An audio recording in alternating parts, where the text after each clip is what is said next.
ఉన్నదో ధాన్య రాసుల సృష్టి చేసిన రైతు కూలీలపై కక్ష గట్టిందో ఈ దొరల రాజ్యం కత్తి నురి కంఠాన పెట్టిందో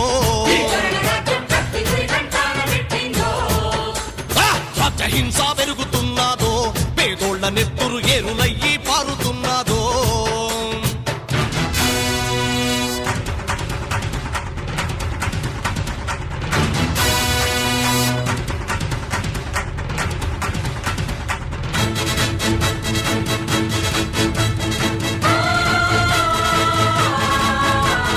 లెక్కలేని పోలీసు మూకల మరతుపాకుల నుంచి పంపి పచ్చని పల్లెల్లో పేదల బతుకులో చితి మంట రేపుతూ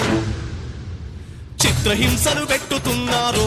ఏ మెరుగనోళ్ళ ఎదలపై గన్నుల మోపిండ్రో కాలేటి కడుపుల మీద పలుగు రాళ్లు కొట్టి